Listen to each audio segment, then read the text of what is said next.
The month of February at Daytona Beach, Florida, was storm-tossed and wind-whipped. 3 miles inland at the Daytona International Speedway, everything ground to a halt. A heavy mist still filled the air as crews and drivers waited, nervous, frustrated, needing track time to shake down their cars, getting none. In 2 weeks of rain and fog, the only event was the windswept first day of qualifications in which Richard Petty set a new track record of 176.165 miles per hour, putting his specially prepared 1966 Plymouth on the pole for race day. With that kind of speed, his competition was definitely outside. 2 days before the race, the last chance to qualify, and finally the sun shines. Plymouth driver Jim Hurtubise is relaxed and confident. Bobby Isaac will drive Junior Johnson's Ford, Hutcherson Ford, Goldsmith Plymouth. Ford driver Fred Lorenzen likes that bright, sunny weather. Cale Yarborough is in a Ford too. Veterans Larry Frank in a Plymouth and Darrell Derringer in a Mercury. USAC's Rookie of the Year, Mario Andretti. Earl Balmer will be driving a Dodge. Jim Pascal, a Plymouth. 2 100-mile races to determine how the 50-car field will line up for race day. Everybody cuts loose, but some overdo it.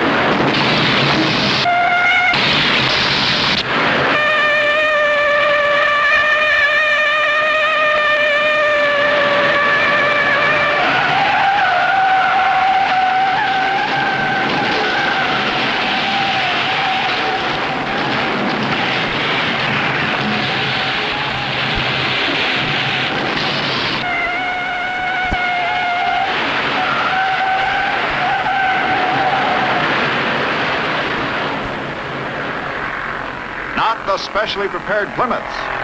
In the first 100-miler, Petty and Goldsmith run long and strong right down to the wire. Goldsmith makes a last-second dash and takes it by 4 feet, earning himself a second-row starting position for race day.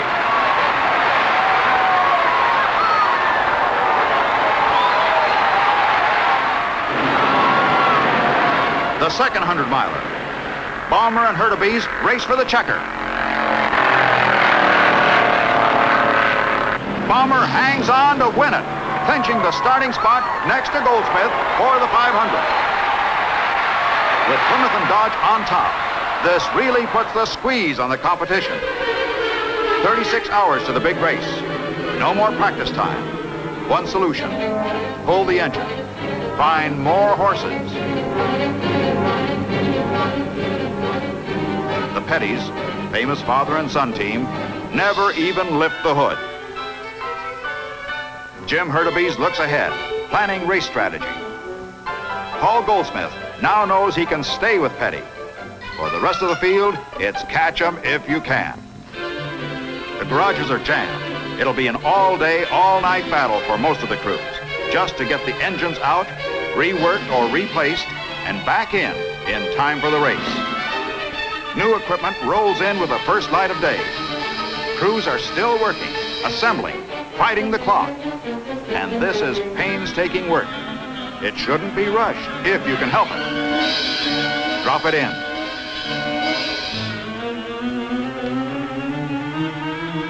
Retune it. Work to the last moment. And then, ready or not, it's race day, and another squall is moving in. Richard Petty checks the weather.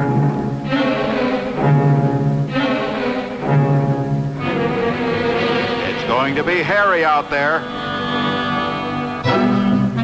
His crew is confident, though. And so the ritual of race morning begins. Everybody starts with an equal load of fuel, 22 gallons. Every step is carefully checked by NASCAR, the National Association of Stock Car Auto Racing. The grid is marked for starting positions. Whole garage loads of equipment and supplies go into the pits. Everything that could possibly be needed to handle half a dozen pit stops during a 500-mile race.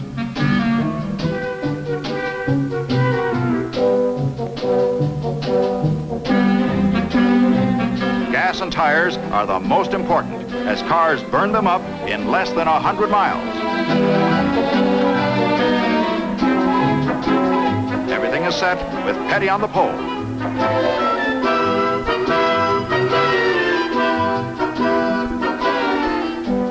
The Plymouth Pace Car Parade is cut short as the weather closes in. The word goes out, clear the track. Start the race as soon as possible.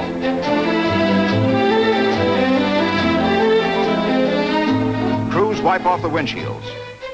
There already has been one light sprinkle. The race will be official after 250 miles, the halfway point. Today's strategy is to get out in front and stay there if you can.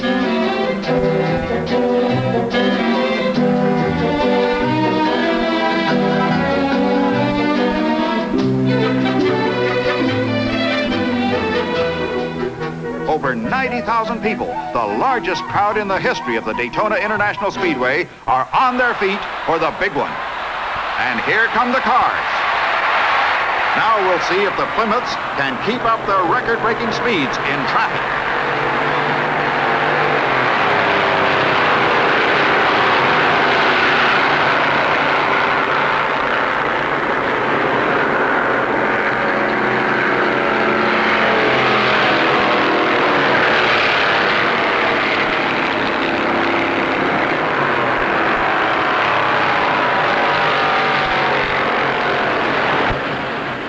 Petty checks a stopwatch.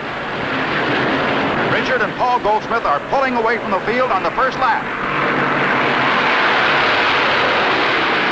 Speed over 176 miles per hour.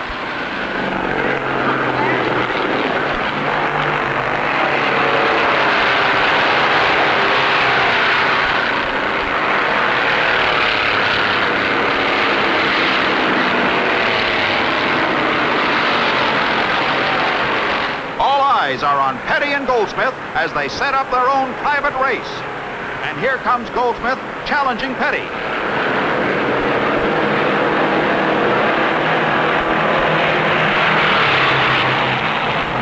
He slips into the lead. Watch as these two Plymouths lap the field as if the rest of the cars are standing still.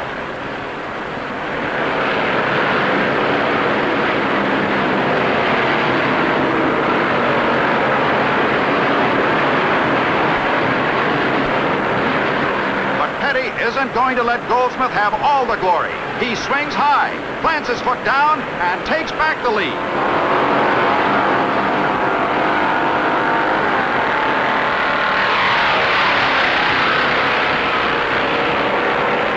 The pace is too fast for the field.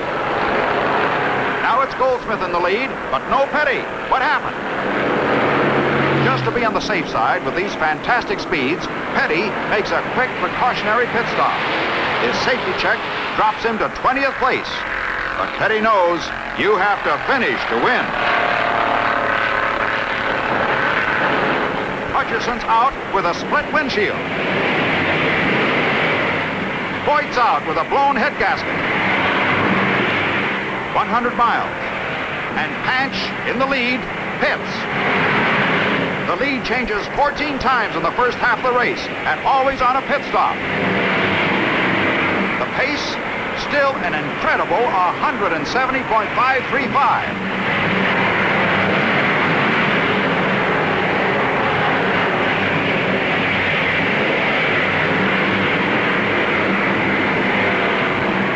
And then 200 miles after Petty gave up the lead, he's out in front again and moving away. From now on, the race is official, and the pace is getting hotter.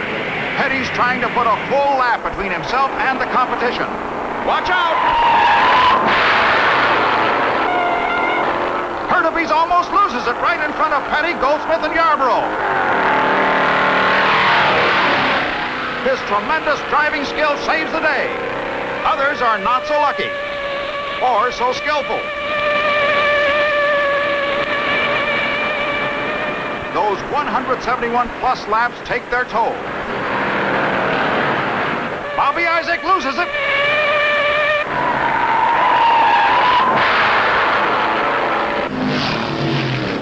Yarborough's Ford is the only Ford that seems to have a chance as Panch's windshield splits from the strain of the fastest laps ever run at Daytona, led by Richard Petty. The closing battle is Petty versus Yarborough. Yarborough, still running a lap behind Petty, pits. Only 14 laps to the checkered flag. He knows Petty will have to pit too soon. His only chance is to make a faster pit stop.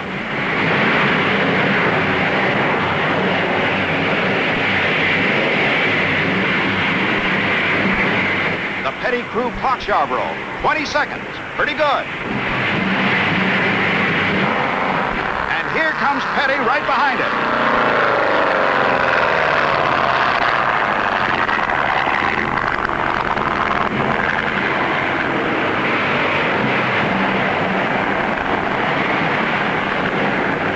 The Yarborough crew puts a watch on him. A lap, 2.5 miles long, takes only 50 seconds. You've got to hustle in those pits to keep a lead. Petty's stop is 17 seconds. But with slow down time in and out, here comes Yarborough.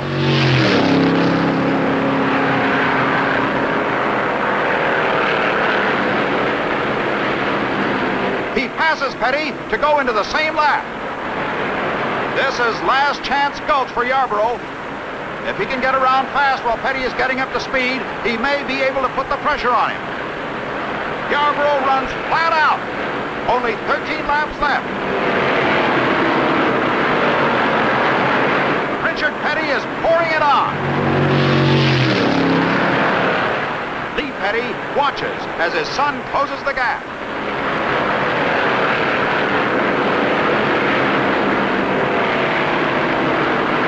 Petty's onto Yarborough.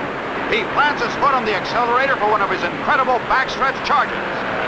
Petty turns 185 miles an hour down the back straight. With only 11 laps to go, he closes the door on Yarborough, takes back his full lap lead, and sets a new record for the fastest competition lap ever run anywhere, anytime. 176.817 miles per hour. Faster even than he qualified on an empty track.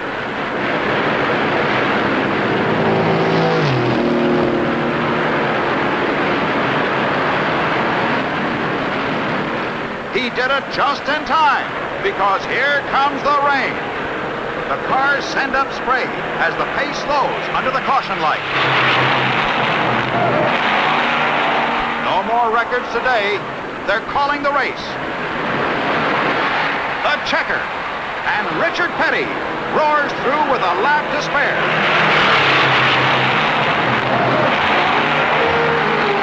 198 laps, 495 miles. Petty's 1966 Plymouth takes it all. Cale Yarborough is one lap back.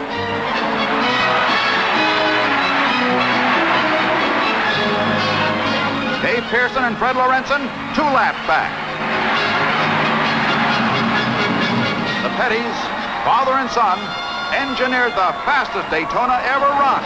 The overall speed was 160.627 miles per hour, the fastest distance race ever run on any speedway. In 2 successive starts in a Hemi-powered, specially prepared Plymouth, Richard Petty is the only man to win the Daytona 500 twice.